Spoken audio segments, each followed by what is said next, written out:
नहीं जी, हमने काफ़ी जो है वो टॉपिक पढ़ लिए और एक चीज़ जो है वो हमें मुझे पर्सनली बताना ऐसा उतना याद नहीं रहा। वो क्या चीज़ थी वो मैं अभी आपके सामने रखता हूँ। बेसिकली अगर आपको याद हो तो हमने स्टार्ट किया था ये chapter by the experiments of Mendel, ठीक है? ग्रेगर मेंडल जो है उससे हमने स्टार्ट किया था। लेकिन एक चीज़ और भी जो हमें ज़हन में रखनी है वो ये है कि काफ़ी पहले स्पेशली जब हमने ब्लड से रिलेटेड बात शुरू की थी, एबीओ ब्लड ग्रुप से रिलेटेड हमने जब बात की थी, तो हमने ये कहा था कि ये जो कोडोमिनेंस वाली चीज है, यानी मल्टीपल एलील्स, जब एक पॉपुलेशन में एक से ज्यादा किसी एक कैरेक्टर के एक से ज्यादा एलील्स मौजूद हों डोमिनेंट, तो उसको हम जाहिर है मल्टीपल एलील कहते हैं, ठीक है? तो हमने ये बात कही, ये बात मैं आप लोगों के जो है वो भूल गया था कि बेसिकली हम अब यहाँ मेंडल के कॉन्सेप्ट से बाहर निकल आए। यानी आप सीधी सीधी बात देखें कि मल्टीपल एलील्स का जो कॉन्सेप्ट है वो मेंडल को डेविएट करता है। Multiple alleles deviate the Mendelian concept, ठीक है? क्योंकि मेंडल के मुताबिक एक रिसेसिव हो सकता है, एक डोमिनेंट हो सकता है। तो एक तो यहाँ पर थोड़ी सी जो है वो बात दूसरी तरफ चली गई। उसके अलावा हमने ये कहा था कि जो मेंडल है उससे फिर अगली बात हमने की थी कि जो आर एच फैक्टर था उसमें वो तो खैर मेंडल से रिलेटेड ही नहीं था, आर एच फैक्टर वाला। लेकिन अब हम कुछ और चीजें पढ़ने लगे हैं जिनका ताल्लुक जो है वो मेंडेलियन जेनेटिक्स से बाहर चला जाता है। जैसे अभी हम एक कॉन्सेप्ट पढ़ने लगे हैं जिसको आप कहते हैं एपिस्टेसिस। एपिस्टेसिस होता है, एपिस्टेसिस का मतलब है स्टैंडिंग अपॉन। एपी का मतलब अबव और स्टेसिस का मतलब होता है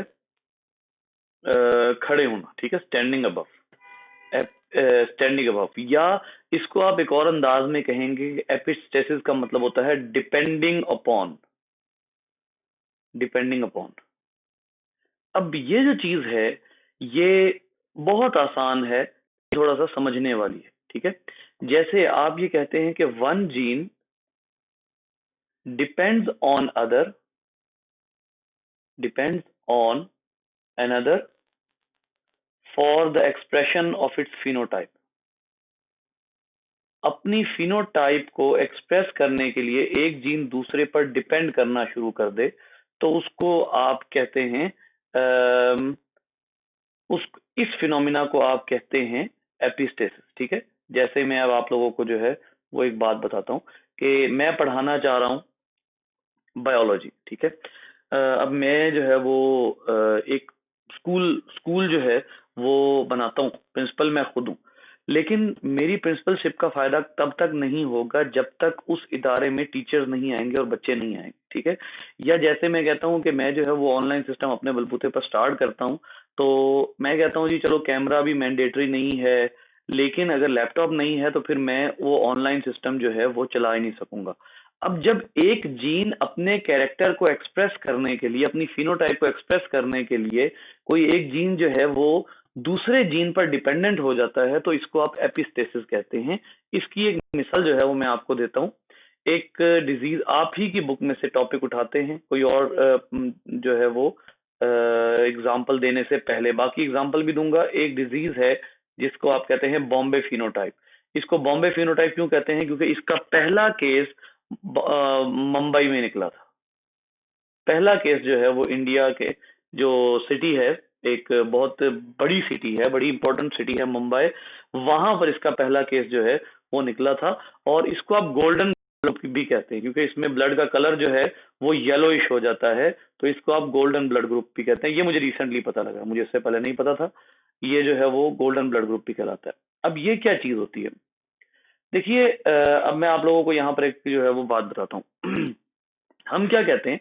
हम कहते हैं कि हमारे ब्लड ग्रुप की टोटल टाइप्स कितनी हैं? 3 टाइप्स हैं हमारे ब्लड ग्रुप की, जिनमें से 2 ऐसी होती हैं कि जिनका एंटीजन जो है वो सेल पर मौजूद होता है। यानी अगर ए एंटीजन है तो वो सेल पर मौजूद होगा, अगर बी एंटीजन है वो सेल पर मौजूद होगा, और अगर दोनों हैं तो वो दोनों ही सेल पर मौजूद होंगे। ये हमें अच्छी तरीके से पता सारी बात। यानी एंटीजन का सेल पर होना लाजमी है। और अगर सेल के ऊपर नो एंटीजन है, कोई भी एंटीजन नहीं है, तो ऐसी सूरत में हम क्या कहते हैं कि हमारा ब्लड ग्रुप क्या है? ऐसी सूरत में हमारा ब्लड ग्रुप है ओ। अगर सिर्फ ए एंटीजन हो तो हमारा ब्लड ग्रुप ए है, अगर सिर्फ बी एंटीजन हो तो हमारा ब्लड ग्रुप बी है, और अगर कोई एंटीजन ना हो तो हमारा ब्लड ग्रुप है ओ। ठीक है, अब इसमें क्या होता है कि एंटीजन एंटीजन कोई भी हो, ए हो या बी हो, antigens A B require the attachment site on plasma membrane. Antigen A B को अटैचमेंट साइट चाहिए होती है, यानी एंटीजन खुद जाकर अटैच नहीं हो सकता, attachment site on plasma membrane.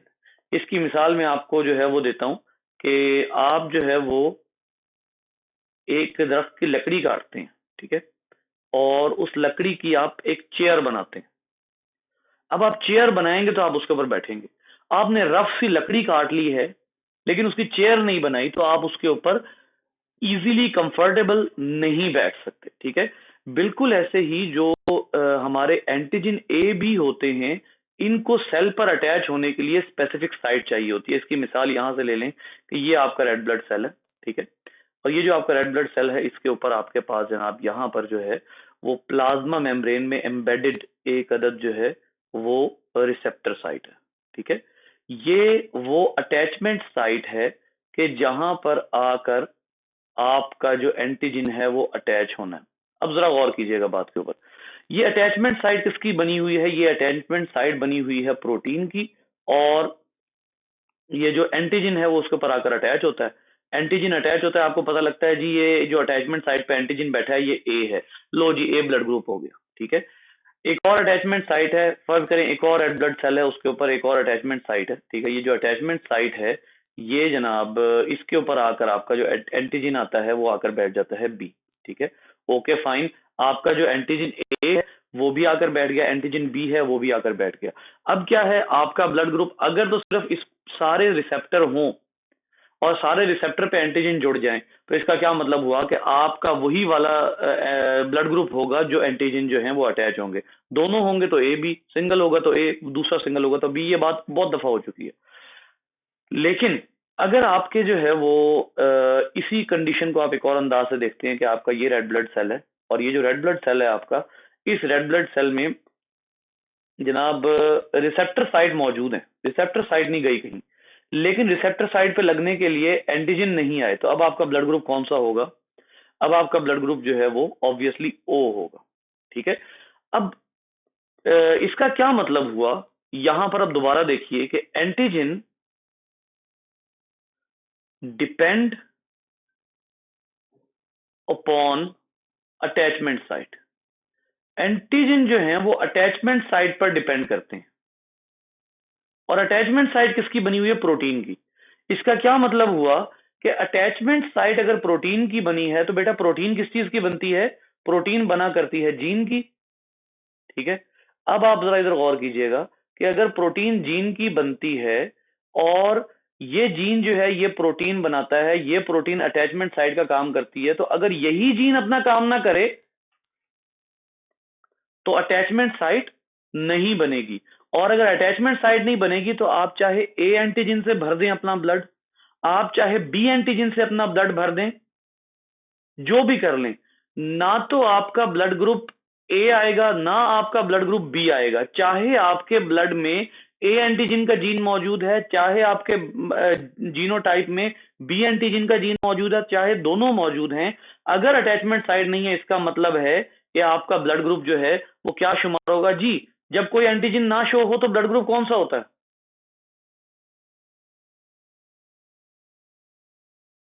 O.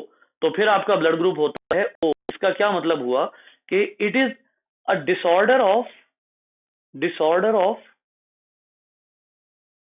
Another gene. आपके ब्लड ग्रुप, अब देखें यहां पर ब्लड ग्रुप के जीन का तो ताल्लुक ही नहीं है। Another gene irrelevant to blood, blood group से बिल्कुल अलहदा जीन है जिसने ये काम किया। ठीक है, इसका क्या मतलब हुआ? अब आइए शुरू शुरू की स्टेटमेंट पढ़ते हैं। हमने क्या कहा था? एपिस्टेसिस क्या होता है? स्टैंडिंग अपॉन या डिपेंडिंग अपॉन, कि आप जो है वो किसी भी एक और चीज पर डिपेंड कर रहे होते हैं जो बिल्कुल इररेलेवेंट होती है, तो इसको आप कहते हैं एपिस्टेसिस। ठीक है, तो ऐसे केस में, ऐसा केस जिसमें आपके पास ये देखिए मेरे अब इस सेंटेंस को जल्दी से हम देख लें, उसके बाद नमाज का टाइम हो गया। रिसेप्टर साइड मौजूद है, रिसेप्टर साइड प्रेजेंट है, बट नो एंटीजन। ये तो कौन सा ब्लड ग्रुप हो गया? रिसेप्टर साइड मौजूद है, एंटीजन नहीं है, ये हो गया ओ ब्लड ग्रुप। लेकिन अगर रिसेप्टर साइड मौजूद हो, रिसेप्टर साइट एब्सेंट हो, यानी अटैचमेंट साइट एब्सेंट हो, और एंटीजन ए और बी मौजूद हो या दोनों हो, एंटीजन ए स्लैश बी और ए प्लस बी, तो क्या होगा? अब ऐसी सूरत में रिसेप्टर साइट एब्सेंट है, एंटीजन ए बी या ए प्लस बी मौजूद हैं, ब्लड को कोई फर्क नहीं पड़ता, क्योंकि एंटीजन का कहां शो होना जरूरी है? एंटीजन का रेड ब्लड सेल के ऊपर शो होना जरूरी है। तो अब जब जिस वक्त रिसेप्टर साइट एब्सेंट होगी, तो आप उस वाले ब्लड को कहेंगे बॉम्बे फिनोटाइप या गोल्डन ब्लड ग्रुप। ठीक है, बॉम्बे फिनोटाइप या गोल्डन ब्लड ग्रुप आप उसको नाम देंगे। ठीक है, क्योंकि उसके अंदर रिसेप्टर साइड ही नहीं है, अटैचमेंट साइड ही नहीं है। चाहे उसके अंदर जो है वो एंटीजन ए है, एंटीजन बी है, लेकिन वो दोनों डिपेंड कर रहे थे अपने एक्सप्रेशन के लिए अटैचमेंट साइड पे। अटैचमेंट साइड का जीन खराब हो गया, अब चाहे एंटीजन ए हो चाहे एंटीजन बी हो, जब अटैचमेंट साइड का रिसेप्टर ही खराब हो गया, तो अटैचमेंट साइट डिपेंड कर रही थी, या यूं कह लें कि ब्लड ग्रुप या एंटीजन डिपेंड कर रहा था अटैचमेंट साइट पे। तो जब वही खत्म हो गया तो आपका ब्लड ग्रुप ओ शुमार होगा, लेकिन वो ओ होगा नहीं, क्योंकि आपके पास डोमिनेंट जीन मौजूद है। ऐसे केस में जब अटैचमेंट साइट ना हो, एंटीजन एक्सप्रेस ना हो सके, ऐसे केस को फिर आप कहते हैं बॉम्बे फिनोटाइप। ठीक है, चलें 5 मिनट तक जो है वो दोबारा आगे शुरू करते हैं।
ले जी, अब इसमें जो है वो थोड़ी सी डिटेल हम यहाँ पर देखेंगे। डिटेल क्या है, एक छोटा सा जो है वो पॉइंट है जिसके हवाले से जानना जरूरी है कि असल में हो क्या रहा है कि आपका जो क्रोमोसोम, यहाँ पर क्रोमोसोम का कंपैरिजन दिखाया गया है। देखिए अब इसमें क्या है कि एक जीन, अब इसको डोमिनेंस रिलेशन नहीं कहते आप, ये डिपेंडेंस तो जरूर है, डोमिनेंस नहीं है। ठीक है, इट इज नॉट डोमिनेंस, इसमें एपिस्टेसिस है कि भाई वो डिपेंड कर रहा है उसके ऊपर। डोमिनेंस तो ये है कि दो एलील्स हों। डोमिनेंस किनके दरमियान में होती है? Alleles of the same locus. एक दो होमोलॉग्स पे मौजूद हैं, दो एलील्स, और उनके लोसाए जो हैं वो सेम हैं, उनके लोकस सेम हैं। तो ऐसी सूरत में आप कहते हैं कि ये डोमिनेंस रिलेशन है। एपिस्टेसिस में क्या है, अब आप देखिए कि एबीओ का जो लोकस होता है वो होता है क्रोमोसोम नंबर 9 पर। ठीक है, जबकि जो रिसेप्टर का जीन है ना, रिसेप्टर का एबीओ का जो जीन होता है उसको हम किस अल्फाबेट से रिप्रेजेंट करते हैं? आई से। उसका लोकस है सी, क्रोमोसोम 9 पे। लेकिन जो रिसेप्टर साइट है, रिसेप्टर साइट, उसका जो जीन है उसका, हाँ, उसको हम रिप्रेजेंट करते हैं एच से, और उसका जो लोकस है, हैरत अंगेज तौर पर उसका लोकस क्रोमोसोम नंबर 19 पर है, क्रोमोसोम नंबर 19 पर। तो अब आप देखिए कि एक जीन है जिसका एलील क्रोमोसोम नंबर 9 पर है, और एक जीन है जिसका एलील क्रोमोसोम नंबर 19 पर है। 19 वाला 9 को इफेक्ट कर रहा है। कैसे? कि 19 वाला बनाता है अटैचमेंट साइट यानी रिसेप्टर साइट, और उसके ऊपर आकर एलील कौन ऐड, एलील कह रहा हूं, उसके ऊपर आकर जो है वो एंटीजन कौन ऐड करता है? Chromosome number 9। तो इसका क्या मतलब हुआ कि 9 डिपेंड्स ऑन 19। जबकि डोमिनेंस क्या में क्या होता है? डोमिनेंस में एक होमोलॉगस क्रोमोसोम, होमोलॉगस पेयर के दो सेम लोकस के एलील जो हैं वो करते हैं, वो एक दूसरे पर, वो एक दूसरे से सबकर ले जाने की कोशिश कर रहे होते हैं। अब आप ये देखिए कि अगर ये क्रोमोसोम नंबर 9 है तो ये दूसरे क्रोमोसोम के भी दूसरा जो सेट है, आप देखिए ये एक 23 का सेट है। 23 के एक सेट का क्रोमोसोम नंबर 9 23 के दूसरे सेट के क्रोमोसोम 9 का होमोलॉग है। अब ये दोनों आपस में होमोलॉग है। ठीक है, 23 के एक सेट का क्रोमोसोम 19 किसका होमोलॉग होगा? 23 के दूसरे सेट के 19 का होमोलॉग होगा ना। तो ये होमोलॉग्स हैं। अगर इनके दरमियान में इस तरह की कोई खींचातानी होती तो उसको आप कह सकते थे डोमिनेंस या रिलेशन, उसको आप कह सकते थे डोमिनेंट रिलेशन, क्योंकि ये तो होमोलॉग्स हैं। 23 का एक 19वां 23 के दूसरे 19वें के साथ अगर खींचातानी करता, लेकिन यहाँ 19 से कर रहा है, इसका मतलब है ये किसी सूरत भी होमोलॉग्स नहीं है। और अगर ये खींचातानी होमोलॉग्स के दरमियान नहीं है, then it must not be referred as the dominance relation. इसको आप एपिस्टेसिस कहेंगे। ये दोनों डिफरेंट लोसाई पर मौजूद है। ठीक है, तो एक तो ये हुई। उसके अलावा एक और भी बड़ा मिलता जुलता फिनोमिना है जिसमें हम थोड़ा हमेशा पजल करते हैं, बट ये जो है वो, इसकी उतनी अहमियत है भी और नहीं भी। ये जो फिनोमिना है इसको आप कहते हैं प्लियोट्रॉपी। प्लियोट्रॉपी, ये जो प्लियोट्रॉपी का फिनोमिना है ना, इसमें one gene affects on phenotype, एक जीन दूसरे की फिनोटाइप पे अफेक्ट करता है, लेकिन उसकी फिनोटाइप को जो है वो उसकी फिनोटाइप उस पर डिपेंड नहीं कर रही होती। ठीक है, मैं अभी आप लोगों को इसका जो है वो एक बात बताता हूँ, on phenotype of another gene. इसकी जो है वो आप एक्सप्लेनेशन देता हूँ। जैसे आप कहते हैं कि हाँ बिल्कुल, ये भी अब आप देखिएगा कि जो हेयर कलर है वो ब्लैक है, हेयर कलर ब्लैक है। अब हेयर कलर जब ब्लैक होना है तो ब्लैक कलर किसकी वजह से होता है? मेलानिन की वजह से होता है। ठीक है, अब अगर मेलानिन प्रोड्यूस ना हो तो उसकी जगह कोई और स्किन कलर आ जाता है। इसका क्या मतलब हुआ कि जो स्किन कलर है उसके ऊपर कई तरह के जीन इफेक्ट कर रहे हैं। इसकी मैं आपको जो है वो मिसाल एक और तरह से देता हूँ, बड़ी एग्जांपल्स यहाँ पर मौजूद हैं। जैसे वो कहता है कि white eye gene in Drosophila also affect the shape of sperm storing organs spermatheca. भी एक अजीब सी बात है कि ड्रोसोफिला में जो आई कलर का जीन है वो स्पर्म स्टोरिंग ऑर्गन की शेप को भी इफेक्ट कर रहा है। सो ऑकवर्ड, कहाँ आईज और कहाँ स्पर्म स्टोरिंग ऑर्गन, लेकिन वो कोई ऐसा स्ट्रक्चर बनाता है जो आईज को भी इफेक्ट करता है और स्पर्म स्टोरिंग ऑर्गन को भी इफेक्ट करता है। तो अब इन दोनों में इफेक्ट है, डिपेंडेंस नहीं है, इफेक्ट है। ठीक है, हाँ, या उसकी फिनोटाइप में थोड़ा बहुत इफेक्ट एड अप कर रहा है। ठीक है, when a single gene affect 2 और मोर ट्रेट्स, एक जीन एक दो या दो से ज्यादा ट्रेट्स को इफेक्ट करे। जैसे आमतौर पर एक जीन एक ट्रेट होता है ना, वन जीन वन ट्रेट। जैसे आप कहते हैं कि वन जीन है, ठीक है, वो एक ही कैरेक्टर को, एक ही ट्रेट को जो है वो इफेक्ट कर रहा होता है। लेकिन प्लियोट्रॉपी में एक से ज्यादा जो ट्रेट्स हैं। Genes that affect growth rate in human also influence weight and height. अब आप देख लीजिए भाई, एक चीज है जो एक जीन है जो ग्रोथ रेट पे इफेक्ट कर रहा था, वही वेट और हाइट पर भी इफेक्ट करता है। अब ग्रोथ रेट अलग चीज है, वेट अलग ट्रेट है, हाइट अलग ट्रेट है, कैरेक्टर कहिएगा कि ग्रोथ रेट अलग ट्रेट है, ग्रोथ अलग ट्रेट है, वेट अलग ट्रेट है, हाइट अलग ट्रेट है, अगर से रेलेवेंट है। लेकिन अब एक जीन कई ट्रेट्स को, कई कैरेक्टर्स को इफेक्ट कर रहा है, तो ये भी प्लियोट्रॉपी है। इफेक्ट करना है, खत्म नहीं कर देना। एपिस्टेसिस क्या था, खत्म कर देता है, वो तो कंप्लीट डिपेंडेंस है। यहां कंप्लीट डिपेंडेंस नहीं होती प्लियोट्रॉपी में ना। इसमें देखिए, the dominant allele not only makes fur pure white but also causes deafness. यानी अगर डोमिनेंट अलील आ जाए तो वो फर को व्हाइट भी बना देता है और बहरापन भी प्रोड्यूस करता है कैट्स में। ठीक है, तो melanocyte produce pigment of fur and also contribute to the, मैंने अभी आपको मेलानोसाइट का बताया कि मेलानिन जो है उसके वो कई चीजों पे इफेक्ट कर सकता है। तो अगर एक बिल्ली है, उसकी उसकी स्किन का कलर किसी वजह से व्हाइट हो गया, एक होता है नॉर्मल व्हाइट होना, नॉर्मल व्हाइट की बात नहीं हो रही, एक जीन है जो स्किन का कलर भी व्हाइट कर देता है, पिगमेंट नहीं बनता, और साथ ही बहरापन भी कॉज कर देता है। वही जीन जो है वो, अब एक ही जीन था, वो एक तो स्किन कलर पे इफेक्ट कर रहा है, दूसरा सुनने की ताकत पे इफेक्ट कर रहा है, दोनों इरेलीवेंट है, लेकिन वो एक जीन इन दोनों पे इफेक्ट कर रहा है, तो इसको आप क्या कहेंगे, प्लियोट्रॉपी। वो इफेक्टिवनेस जो है उसकी ज्यादा है।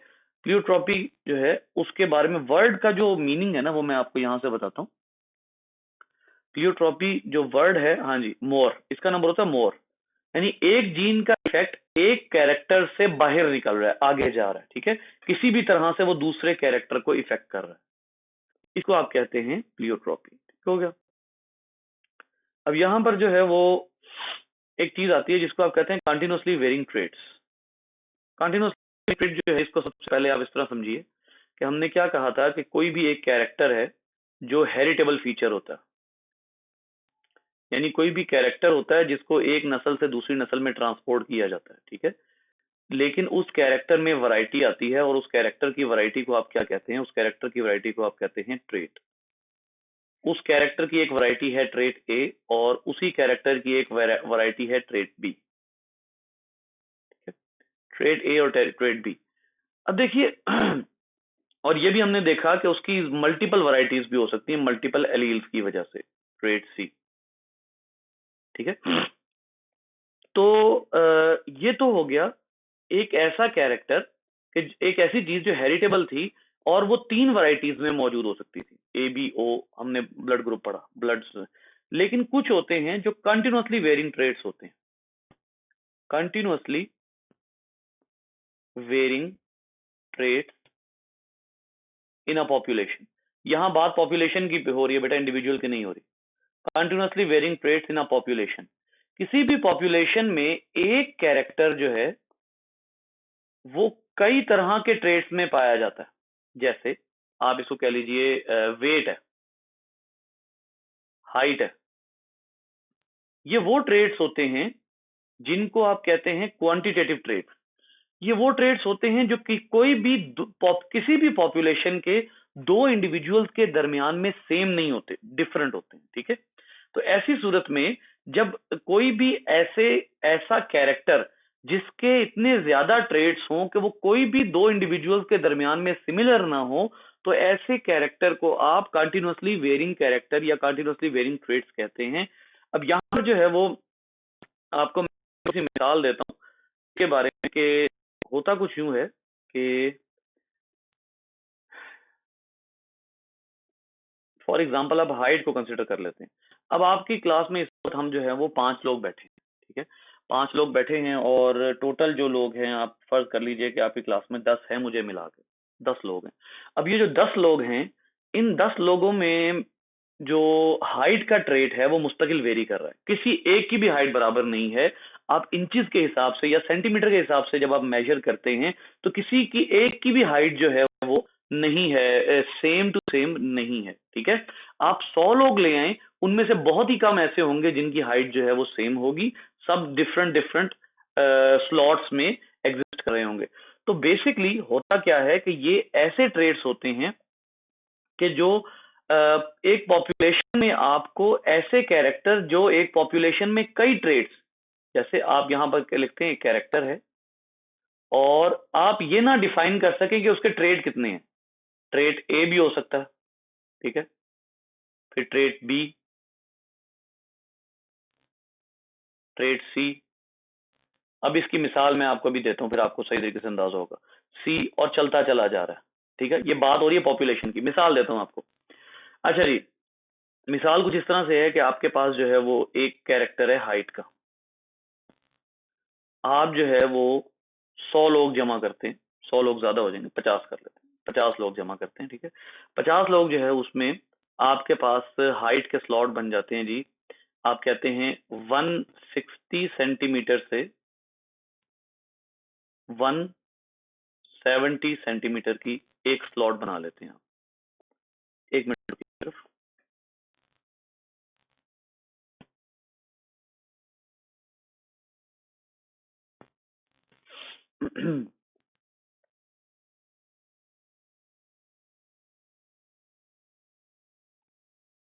हाइट जो है वो इंचेस में ली हुई है इन्होंने, मैं सेंटीमीटर में ले रहा हूँ, सेंटीमीटर तो बहुत छोटा होता है। 160 इंचेस से लेकर, इंचेस है ये, 5 फीट 6 इंचेस है ना, ठीक, ठीक है। ये 160 सेंटीमीटर ही है, ठीक है। 170 सेंटीमीटर, ठीक है। फिर आप एक स्लॉट बनाते हैं 170 सेंटीमीटर से 180 सेंटीमीटर, ठीक है।